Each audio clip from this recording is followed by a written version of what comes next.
অবশেষে নতুন রাষ্ট্রপতি নির্বাচনের প্রক্রিয়ার দিকে হাঁটছে দেশ। মোহাম্মদ শাহাবুদ্দিনের পদত্যাগের পর এবার জাতীয় সংসদের স্পিকারকে চিঠি দিল নির্বাচন কমিশন। কিন্তু কখন হবে এই নির্বাচন? সংবিধানের ৯০ দিনের সময়সীমা নিয়ে ইসি ঠিক কী জানালো? দেশের রাজনীতির বর্তমান প্রেক্ষাপটে সবচেয়ে চর্চিত বিষয় হলো পরবর্তী রাষ্ট্রপতি কে হচ্ছেন। আর এই নির্বাচন প্রক্রিয়া আনুষ্ঠানিকভাবে চালু করতে নির্বাচন কমিশন ইতিমধ্যেই মাঠে নেমে পড়েছে।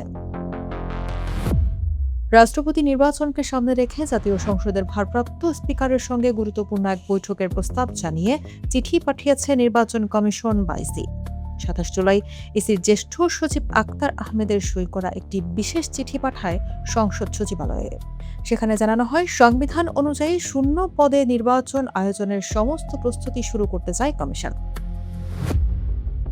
উল্লেখ্য, সাবেক রাষ্ট্রপতি মোহাম্মদ শাহাবুদ্দিন পদত্যাগ করার পর সংবিধানের বিধান অনুযায়ী পরবর্তী ৯০ দিনের ভেতরে রাষ্ট্রপতি পদে নির্বাচন সম্পন্ন করা আইনি বাধ্যবাধকতা। ইসি সূত্রে নিশ্চিত করা হয়েছে, রাষ্ট্রপতি নির্বাচন আইন ১৯৯১ অনুযায়ী নির্বাচনের তফসিল আনুষ্ঠানিকভাবে ঘোষণা করার আগে জাতীয় সংসদের স্পিকারের সঙ্গে আলোচনা করা সম্পূর্ণ বাধ্যতামূলক। এই আইনি নিয়ম মেনেই প্রধান নির্বাচন কমিশনার বা সিইসির সঙ্গে ভারপ্রাপ্ত স্পিকারের আলোচনার জন্য সুবিধাজনক একটি সময় চেয়ে এই বিশেষ চিঠি দেওয়া হয়েছে।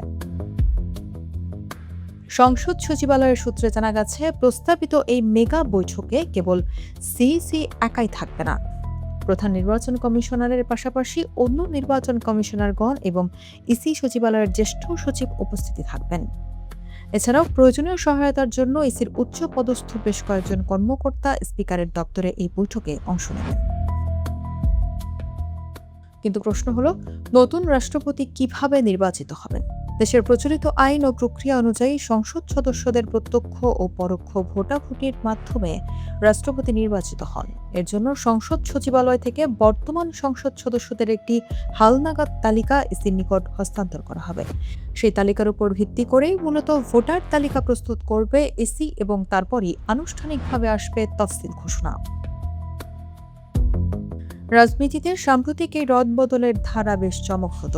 পদত্যাগের পর সংবিধান অনুযায়ী জাতীয় সংসদের স্পিকার হাফিজউদ্দিন আহমেদ বর্তমানে ভারপ্রাপ্ত রাষ্ট্রপতির দায়িত্ব গ্রহণ করেছেন।